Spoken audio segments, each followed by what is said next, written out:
on top. So your screens, so your lens for your camera is on top, and you're looking at eye level. Because to be honest, most of the time when you're doing these things, you're not going to be typing. So even though it might feel weird to be typing so high on this kind of a call, you're going to be doing a minimal amount of typing. So the best way is to do that. If you don't, if you don't want to do that and you want to run an external camera, that's fine. You can get a webcam. You can use your phone. I'm going to show you an app that I've found recently, which is absolutely fantastic for turning your iPhone into your webcam. Not possible until a friend of mine's company actually built the app over COVID and has just released it. It's amazing. But if you're going to get a small selfie stand like this, where you can mount your camera on top, the problem with that, even if you don't raise your screen, you still need to be looking at the camera, not looking down at your screen. That's part of the problem when people are on a smartphone, when people are on a call with one-on-one, they're looking either, let's be honest, they're either looking at themselves because everybody wants to make sure that their hair is perfect and that their glasses are on right and there's no smudge and all the rest of it. But even if you're looking at the other person, it can be very distracting looking down at the screen. So while I'm talking to you, I'm looking down here because in my mind, I'm talking to you, but I'm not. I'm talking to your stomach or I'm talking to your keyboard. I should be up here talking to you. I've seen a lot of people do this when they have webcams or they have something else where they have a little sticker beside the lens that just says, look here, dummy. Because if I'm talking to you, I'm looking directly at the lens and I'm able to communicate directly with you. The lights that you see here, so these are some very, very inexpensive lights that I got on Amazon. They're by Neewer, which is a great company. They make all kinds of material, but these lights, they're very, very small. They're very thin, very compact, and they sit on a light stand. So you can see the light stand here. So they sit on a basic light stand. They're not heavy. They can be powered either by batteries. I think these are Canon. I'm not sure which Canons they are, but there's a sample battery that you can plug in as if you were plugging in a camera, or you can plug them straight into the mains, which is what I do to make sure that I'm not panicking. What I have for my lights is I have a classic 3-light setup. So I have 2 lights in front of me at a 45-degree angle from the camera, which gives you what we saw earlier on. So there's one side is very harsh lights and the other side is a little bit softer, which brings that down to make a more even cast of light across my face. And then I have one bright light showing up the background. If I wanted something a little bit more artistic, or if I wanted something a little bit more dynamic, I wouldn't even need the backlight. I'll just be able to talk and have pretty good lighting just from these 2. I just like to be able to cut the background out and show these 2 fantastic pieces that I have.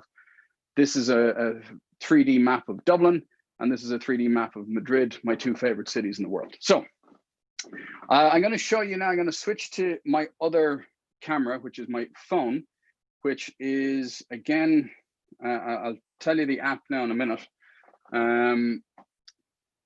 This is just going to show you a little bit of my setup. So I'm using an app called Camo. Camo was created by a friend of mine in London, and it allows you to connect your phone to your computer and use your camera on your smartphone, which is better than pretty much any webcam that I've seen. The quality and the picture is just infinitely better. So as I said, I'm using a mirrorless camera. So that is a Canon M6 Mark II. It's got a 32mm lens or 22mm lens, which allows me to get the blurry background. It allows me to get the nice crisp picture of myself. And it's on a simple tripod. So you've seen I've jimmied a couple of books here to make sure that this camera is at my eye level. If it was too low, we'd have the same effect of you guys looking up my nose as I'm giving talk.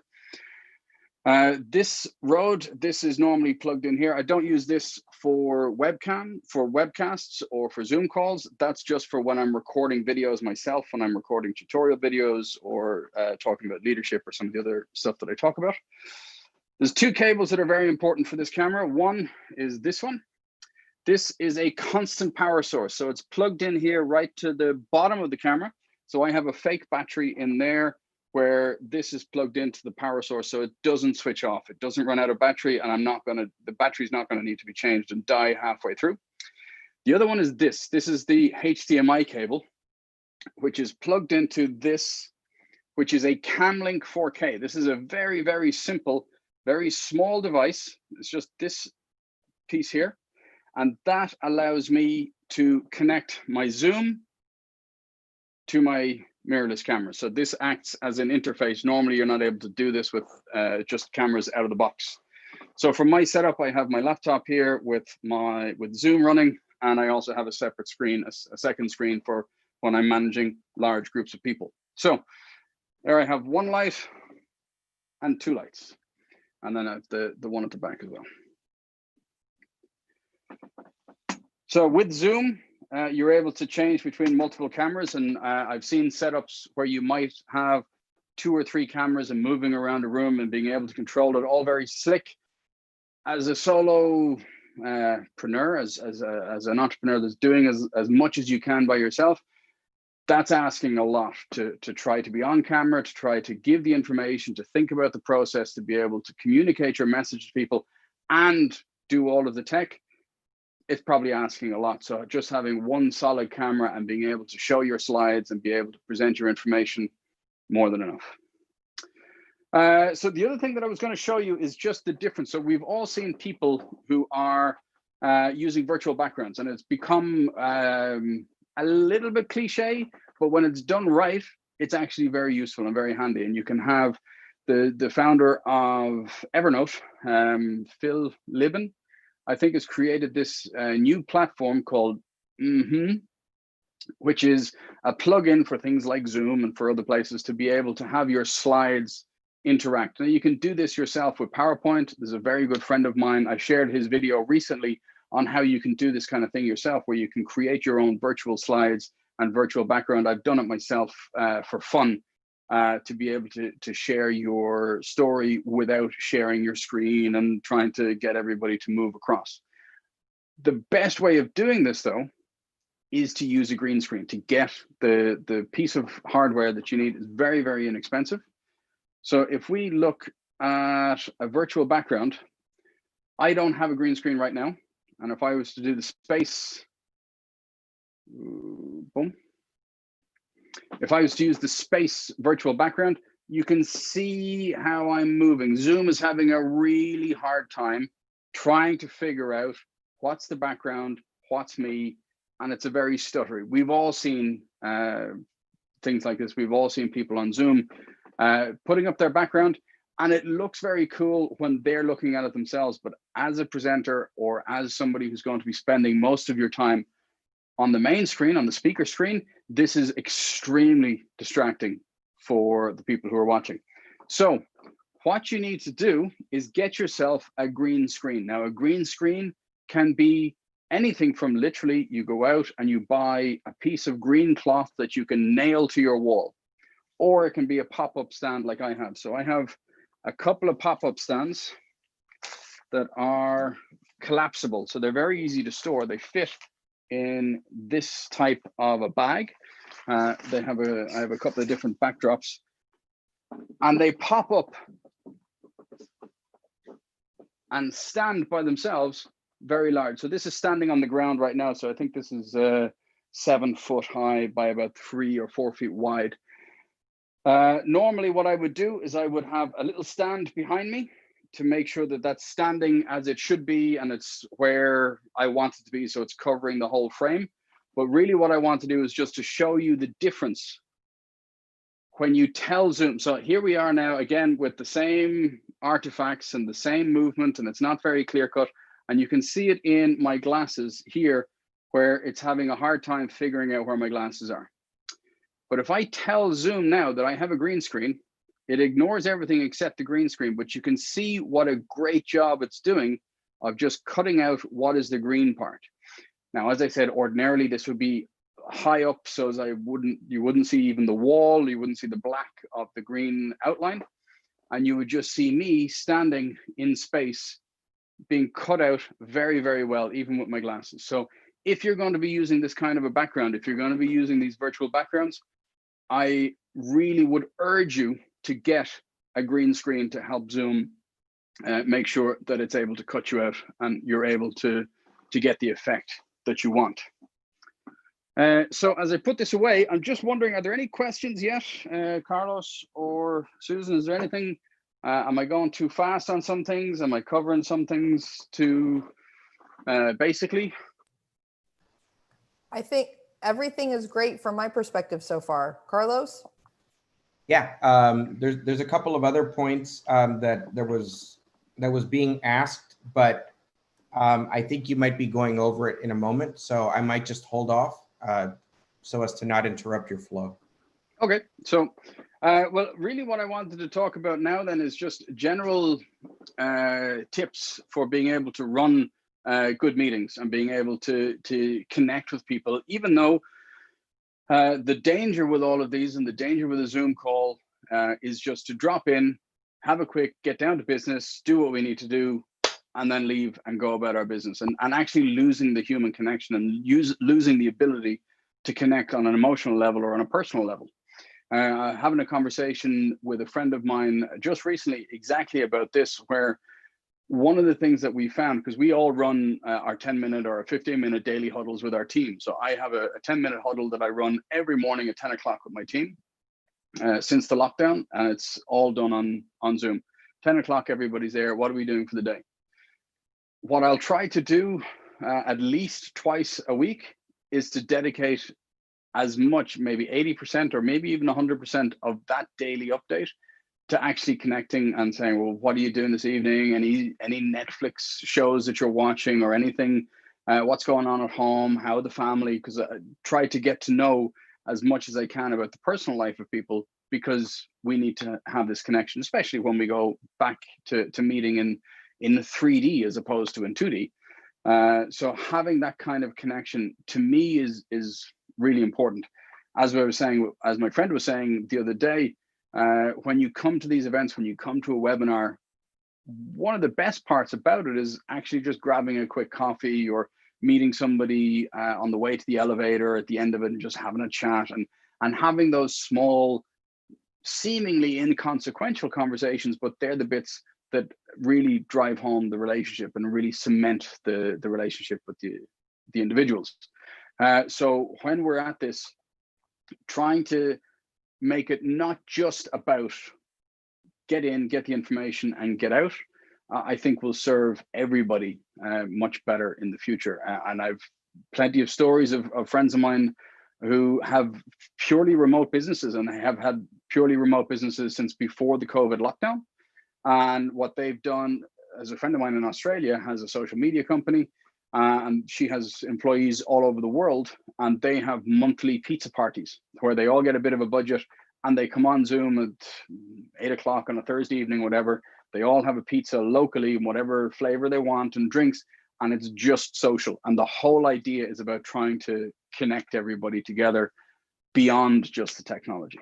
So these are some of the things that I think we should all bear in mind when we're running Zoom calls or when we're having conversations with our teams.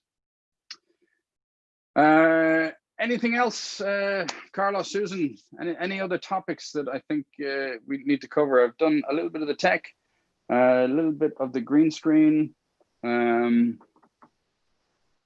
Yeah, and actually this does align to the question that was asked, which was, when things go wrong, what do we do? Panic. No. So yeah, look, invariably things are going to go wrong. Invariably, battery's going to run out. Somebody's just going to have a hard time trying to connect to the internet at their end.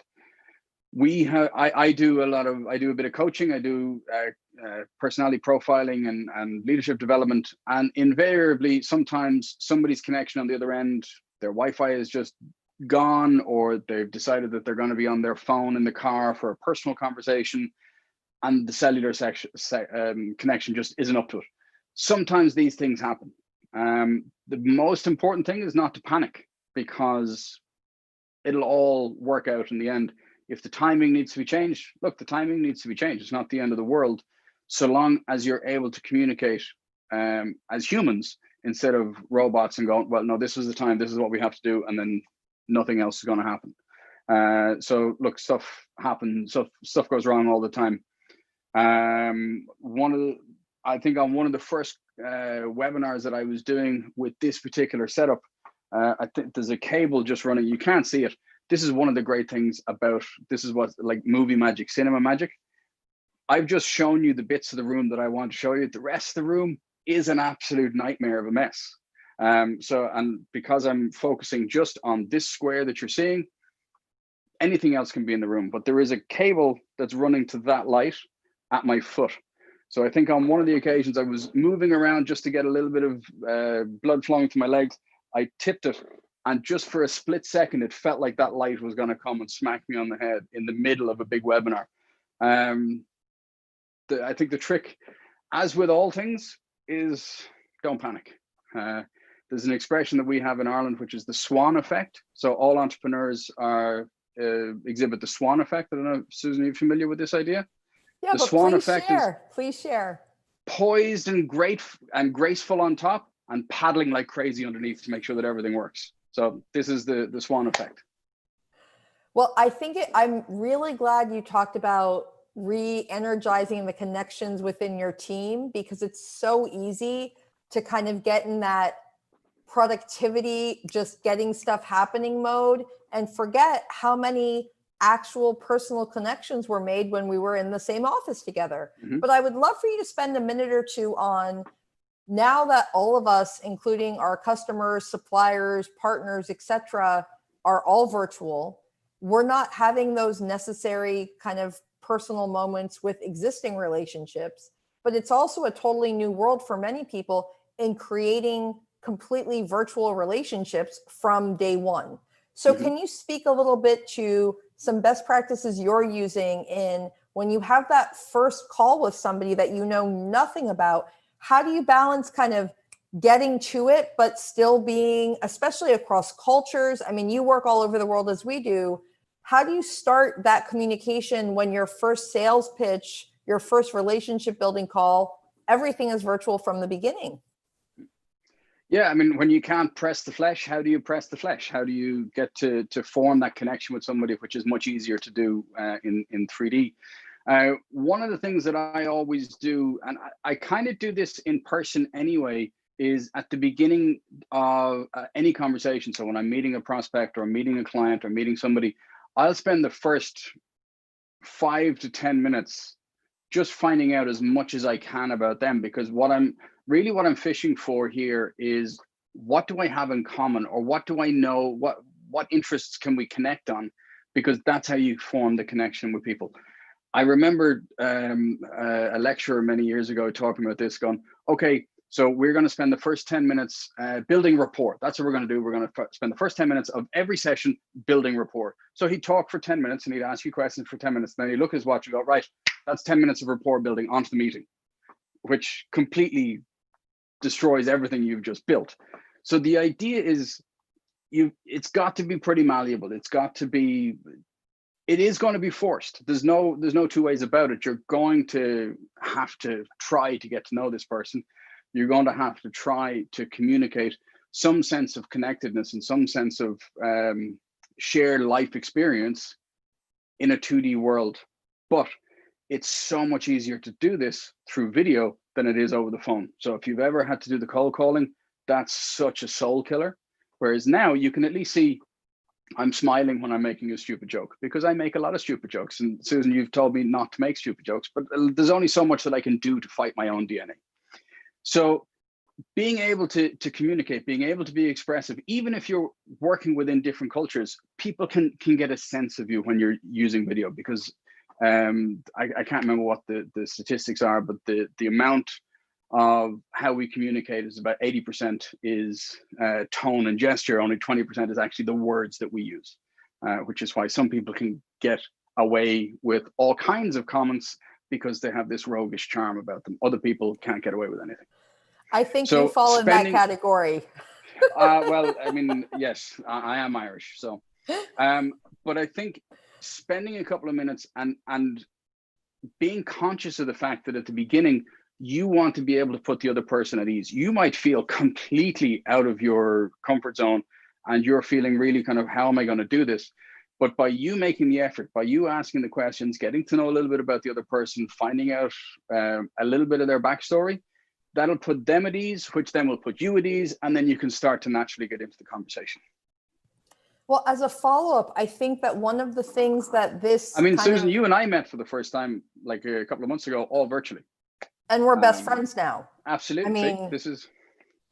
No, it works, guys. But that's exactly where my question was leading.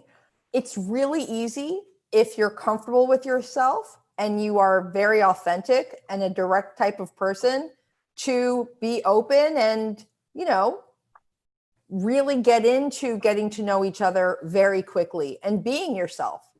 I think for some people, finding that balance, especially when you really want that sale, when you really want that partnership or relationship, it's harder to kind of put everything out there. And if it's not a fit, it's not a fit. Could you speak a little bit to that kind of authenticity piece of being a person, letting the other person know that you're comfortable, open? This isn't a judgmental thing. I think so many entrepreneurs, it's still fake it till you make it in some ways where, Yeah. So could you speak to that as a challenge and how to overcome that? Yeah, and I think, to be honest, that transcends just the 2D world. That is in any kind of an environment, any kind of interaction that you have as an entrepreneur. Look, at the end of the day, we all have our targets. We all have things that we need to sell. We need to convert. We need to, whatever it is our end goal. We need to do that. But when you're coming in for the kill, it's like you don't propose marriage on your first date. This is the old adage of, you've got to form the relationship. You've got to make sure that it works. You got to make sure that it's a fit. And look, it's nerve-wracking. And I've done it. And I've had to talk entrepreneurs and I've had to talk team members off the ledge. Like if the customer, if the potential client or the lead is not a fit, they're not a fit. And no matter how much you try and push and prod, you're going to end up paying for it some way later down the line. So finding the people that share your values, that share your worldview, that's why getting the personal connection is so important. That just going in and being an automaton and just almost being like a chatbot and going, this, oh, did you mean you want to buy now? No, I didn't. I have a question about soccer or something like that. Getting that and getting to that point and going in with that mindset, whether it's virtually or in person or wherever, I think is going to pay dividends in the long run. But it's really about knowing that, and you guys all know, when you're on a call and somebody just wants something out of you, if somebody else is just being transactional, it's a turnoff. When they're being open and authentic and really taking the time and you know they're listening and they're actually interested, we all can tell. So I think it's really something you have to go into very clearly into these conversations, really being interested about making that connection instead of going for the kill. So I think your thought process there is really good. Okay, we have some questions here. Emmanuel, how are you, buddy? So Stefan, what are the codes of Susan, I think you've gone there. Emmanuel Damisa, I think yeah, I heard the start of that. What are the codes of conduct for virtual meetings? Instead of going through all these stress of having a meeting, why can't I use my phone? I have a bright environment to go ahead. Yeah, look, absolutely. If you're on your phone, if it makes you feel more comfortable, so long as it doesn't look amateurish or that you're cheaping out on, by all means, use your phone. One tip that I would give you, though, if you're using your phone for Zoom or something else, turn it to landscape mode, because invariably your client, if they're on their computer, they're going to be looking at you in this landscape format. And if you're on your phone, it can look a little bit disjointed for them. So if you're using your phone, by all means, and I take calls all the time on my phone. I take Zoom calls all the time on my phone. I still make sure my background is clean. I still make sure that the lighting is good and that the audio is good. But if I can put my phone up on a little tripod like this, and I'll stick it there so as I can talk to somebody, then absolutely go for it. But if you're in portrait, which is the vertical video mode, so like this, it can be a bit jarring if the other person is expecting you to be in this kind of 16:9 orientation. Is that all of the question? The codes of contact for virtual meetings, instead of going through all this stress. Yeah, I think that's it. If there's something else on that question, by all means, pop it in there. One of the things that I wanted to ask you about as well, Stephen, and seeing how you've done a lot of work mentoring as well. What is it that they can do, any of our participants that are on the call or individuals that will be watching this call later, do to really take advantage of this setup and this process to be able to understand like how best to effectively pitch in these conditions? Understanding that, you know, there's an infrastructure as well that you have set up, but what else can they do as general best practice to help them? Okay, so when you say pitch, are we talking about for a competition? Are we talking about for investment? Are we talking about pitching a client for business? What, because it's kind of slightly different setups. Yeah, I think the reality is that all of those, if you can cover any one of those three, that would be awesome, because they are all pretty relevant. So the first thing is you've got to, if you have a decent slide deck with any kind of animations, kill the animations. Animations will not work, and all they'll do is chug up the bandwidth for the other people, and it'll look stuttery. What you want are clean slides that'll go one image to the next image to the next image, as clean as you can possibly make it. If you have a video as part of your program, put the link in the chat. So if you're using Zoom, for example, be able to click and drop in the link to your YouTube video or your Vimeo or Wistia or whatever platform you're using. Put it in the chat so that whoever's viewing it can watch it natively. They're not watching your screen watching it. That is just going to stutter and annoy the hell out of everybody. So drop it in, keep it as short as possible, because if they're getting engrossed in that, they're not going to come back to you. If you're pitching in a competition, yeah, you've still got to be able to get your point across. You got to get your figures across. You got to get your numbers across. You got to get your, what's the problem you're solving? How are you solving it? How are you specifically solving this problem? If you're pitching to a customer, it's exactly the same thing. What is their pain point? You've got to start from what they're experiencing, give them a reason to care, and then show them how your solution is what is going to fix it for them. There's a very, very good friend of mine in South Africa who has this, he calls it the give a shit tank. You've got to, you can't bring a horse to water. You've got to make it thirsty. So Rich Mulholland, if you want to look him up, he has some great talks on being able to pitch stuff. But really what you want to do is to talk about the pain that the customer is having first, then show them how your product or service can fix that. If you go in just talking about the benefits of your product and service, it's going to be hard for them to compartmentalize that and be able to say, okay, that's why I need this. You need to have them thirsty before you bring them to the trough. From a technical point of view, yeah, sharing your slides. There's one thing that I would say, and it's in Zoom. It's when you are sharing your screen, on the big part of the screen is your slide, and that's the slide that people are watching, and that's the main thing that people are seeing. What I would urge you to do is then to tell the participants, between my slide and the videos, you'll see two very small vertical bars. I want you to drag that across so as my video and the slides are the same size. So you can adjust it so as the slides are the same size as your face, or you can still have gallery view, because what you want is people focusing on you. The slides are there to support what you're saying. If you're not relevant, if the slides are all they need, send them the deck. You don't need to give them a presentation. The presentation part of it and your part of it is your personality, your dedication. How are you able to fix this problem for them? Or how are you able to address this market? So try to get them to focus as much on you as they do on your slides. And if you have slides, like this is just a personal pet peeve, if you have slides with more than 15 words on it, it's a document, not a slide deck. Good to know. So the other thing that I was also thinking of and mulling over as we were kind of going through this, seeing how personal it feels to have you in this type of setup, with it being very direct, and it's almost as if you've invited us like into your home or to your office, whatever. Carlos, how many people are watching now? Have I told you? I've told you how small this room is, right? Yeah. I can't bring you all in, but yes, I take your point completely. So, one of the things is I think that it sets like a nice level of like trust and comfort with the speaker.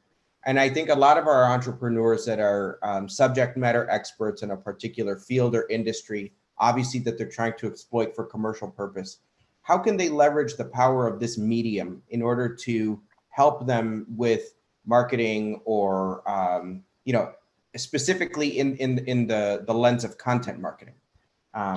Because I think that's a great angle to consider here as well.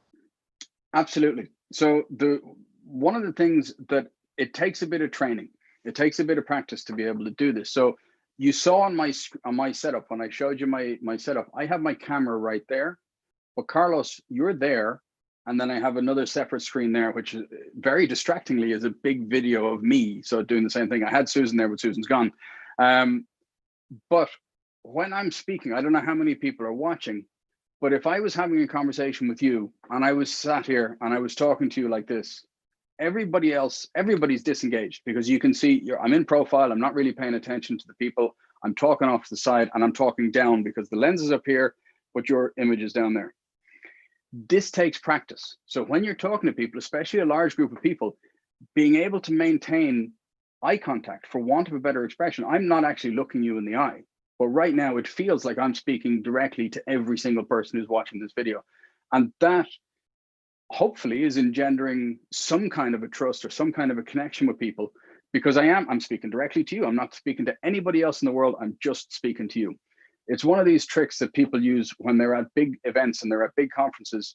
When they're talking to groups of people, they'll look around and they'll make eye contact and they'll make eye contact. But when there's a big point that they want to make, especially if they have big screens, the conferences have the big screens that follow the speakers, they'll find out they'll just see the camera and the light on it, and they'll speak directly into the camera, because then from the big screen, they're looking directly at every single participant.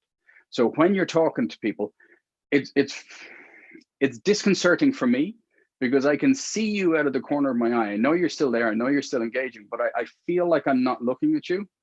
But if I was actually to be looking at you, you wouldn't feel like I was looking at you. So the most important thing is for you to feel like I'm connecting with you right now. That makes sense? Yeah, it makes perfect sense. And I think one of the things that, because now I'm actually looking at the camera and I moved all of my chats over into this window to make it easy. But, you take a look at even some of the reactions from the individuals and they resonate with this message. Definitely the last part of this seems easy, but it's actually not that easy to do. No. First time around is very true. There was another question that came in that was, and this is a little bit more like technical and specific, talking about an individual here on our call, a participant from Mexico that's done some amateur YouTube videos already. She's used lavalier microphones, and sometimes there's a little bit of like feedback or some buzz on it. Okay. Question is, would you rather kill that sound from the lavalier and use a simple mobile headset? What would you do? So what I would do, and I've used these $20 lavaliers, they're like a Boya microphone. They tend to be a very, very long string with a little booster in the middle, with a battery in the middle. They're sold as you can be very far away from the camera and you can be talking. The problem is that your audio, your voice still has to get all the way down that cable. And I've used it and I've had those buzz sounds. There's a couple of things. If you're using a Canon camera in particular, the gain on Canon cameras is really high. You've got to go into the settings and change the gain on Canon cameras. They're the most common ones. Nikons are better at this, but I prefer Canons for their color profile. I use AirPods when I'm connecting on Zoom, when I'm doing a call and a talk on Zoom, because it connects Bluetooth with the Zoom interface. When I'm doing a video, when I'm talking about thoughts or a vlog or a topic that I want to discuss, I use this Rode mic. So this is, again, it's a wireless mic. that connects to the connection on the screen, on the computer, or sorry, on the camera. And it has a small, is that going to connect in? Let me see. Boom. No. So it has a lavalier mic that it attaches to here, and this sends a signal. Now, this is pretty expensive. I mean, it's expensive enough. It's about $100, $110. It's really crisp, clean audio, and it gives me the same flexibility to be able to walk around and to be able to do anything with. But if you get a Rode or Sennheiser, some of the more expensive ones, they have coatings on the cable itself, which prevents some of the buzz. So the cheaper ones, the Boyas, they're really good for starting off with.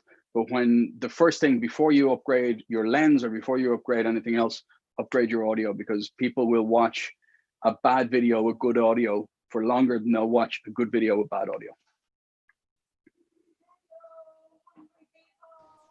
That's solid. I think just kind of on that same line of thinking of audio and even the video here. I know that you walked us through some of the like high level what the pieces are that really make up a great set. You know, in terms of like budget friendliness and things, individuals that are kind of bootstrapping and need to really watch the budget, how do they make best use of, you know, free technology versus like what do they actually have to pay for, like the most important elements to be able to bring something like what you have together? So if you're talking about doing videos where you're talking about content creation, your phone is actually a phenomenally good camera. What most people would do, and the instinct is to use the front facing camera to talk to yourself, so as you can see yourself. It makes things a lot easier, but the front facing camera is not nearly as good as the back facing camera. It doesn't matter what phone you're on. The camera at the back is always better because it's used for taking more in-depth photographs or videos. So what you need to do is get a little tripod and make sure that you're looking at the back lens to be able to give yourself the best possible video that you can get.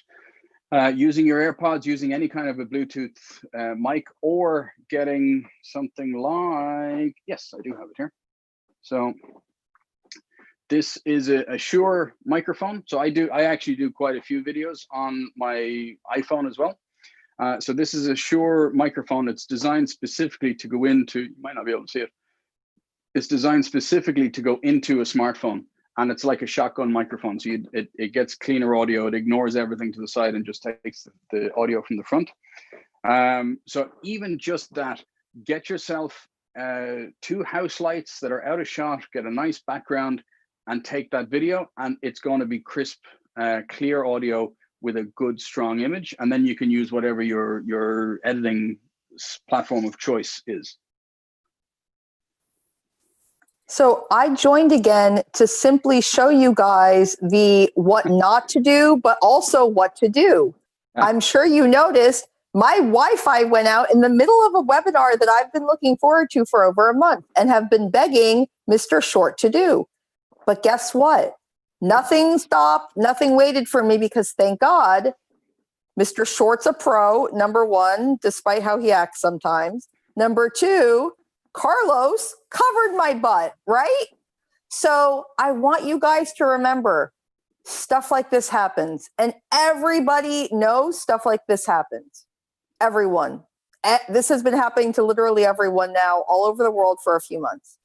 But I'm really, really lucky because I have a backup person who can cover everything. There's nothing worse than being on a meeting and the one person representing someone's side that's actually a decision maker. If no one's there representing them, we're all kind of sitting around waiting for them to reconnect. Everybody's time is wasted. You're rescheduling. Versus the band is rolling. Everything's awesome. But I mean, on every other situation, I would be a little bit, frustrated. I'm a little frustrated that I got kicked off. And now I'm calling in from my phone without a tripod. But okay, I'm going to take care of that for the future. But I think this literally happened just to show you what not to do and what to do. So I'm glad I can be your bad example case study today, Mr. Short. I would never say anything negative about you. So I'm really, really appreciative of this. And I think this goes back to some of the comments you were making where obviously most of the meetings we have are one-on-one, so you can create that rapport. But if it's a really serious meeting, it's totally cool to have somebody else from your team join. If you know you're having internet issues, if you know there hasn't been 100% consistency, figure out the times of day when, I mean, before 8 a.m., my internet is awesome. So I end up having a lot of very, very, very early calls because I know that there's no problem. For some reason, mid-afternoon, I have more challenges. I always have a backup at this point, just in case. Carlos, I see a few other questions coming in. Why don't you handle it so I can get this ridiculous shot off of the screen? I just noticed, I noticed two of those questions, sorry, to cut across. There's one, and this is something, so Ronaldo has said, it seems easy, but it's not easy. You're dead right. It is not easy. With practice, it becomes easier, like all things, like business, like sales, like doing everything. But you've noticed I am actually using only one earbud. The reason I do that is because I can hear, and I've practiced to be able to hear just as well with one earbud because the same information is coming through. But I sometimes do 5 or 6 hour long sessions where I'm doing strategy summits or strategic planning for boards of people or for companies or for teams. And I do it here standing. I'm standing right now. I don't know if you noticed I was standing because I want to give the same energy. I want to be able to give people the same energy. But through the day, this battery might go, so I can swap out the earbuds, put in the other one and charge this so I can have just one while the other's charging. I could use wired headphones, and I do have wired headphones here as a backup just in case everything goes to hell. But because I move around so much and I'm kind of a little bit away from the computer, I'm always afraid of pulling it and everything coming crashing down on top of me. And that would definitely be a no-no. So that's one thing. Somebody else asked about the back camera and clipping themselves. This is always the first question that comes up when I suggest to people to use the back camera. Matthew. Hi, Matthew. So yes, the easiest way to do that, to be honest, is to hit record or to set it up so as it looks like that's where you're going to be. Hit record, go sit down, say, hi, my name is Matthew, and this is a test to see if I sit right here, am I going to be in shot? You get up, you have a look, you play it, and you see if you need to move it and you adjust it. It takes a bit of time, but you only have to do it once or twice at the beginning to get your shot right, and then you can go. And the great thing about an iPhone is for whatever, or a smartphone, whatever is the capacity of your memory, you can record a half an hour and cut it down. You can say the same thing over and over again, same thing over and over again until you say it right, and then you cut it all together. There's another question that came in here. And this one is a little bit more to current events, and I think what you and I were speaking about before the call started. But once we're all out of the pandemic, fingers crossed, right? Will this relationship made over Zoom or online platforms have any adverse effect for all of us?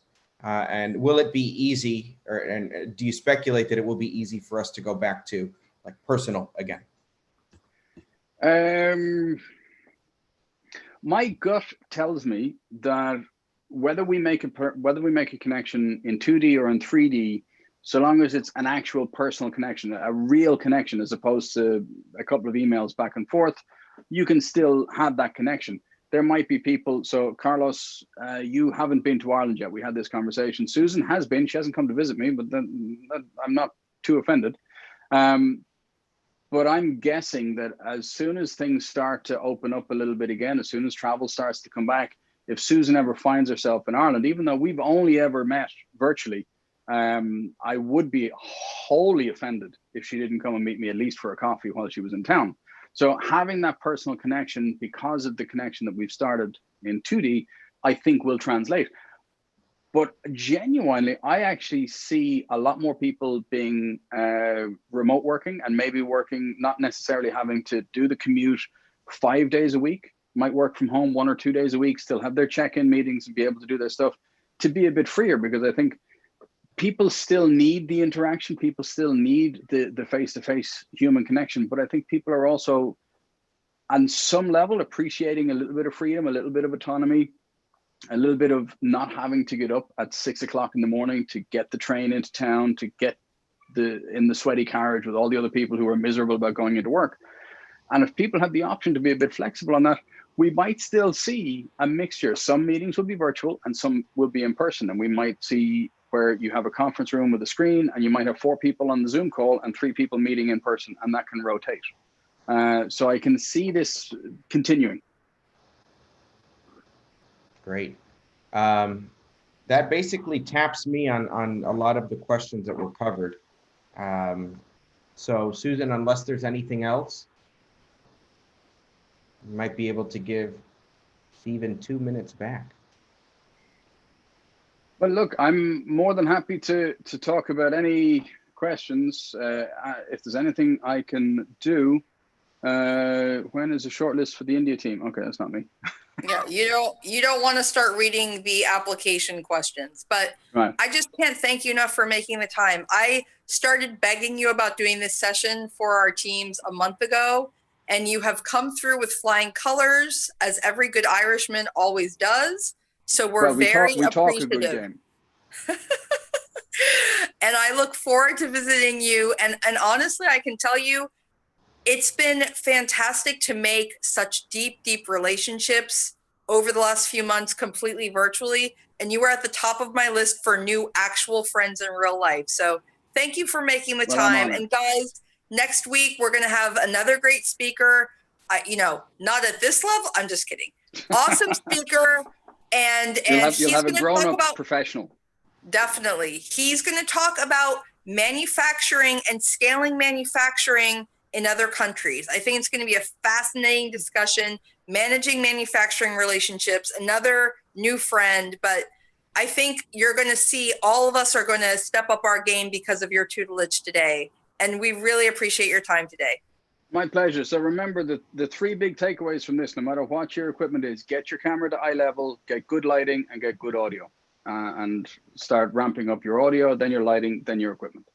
I want a grade every time we meet from now on. Okay. Okay. Very good. Bye, guys. Thanks again. Have a great week. Bye. Bye. Thank you, Stephen. Bye, everybody. Really appreciate it again. Hope to see you in Ireland sometime, Stephen. All the best. Open invitation. Thank you so much. Have a great night.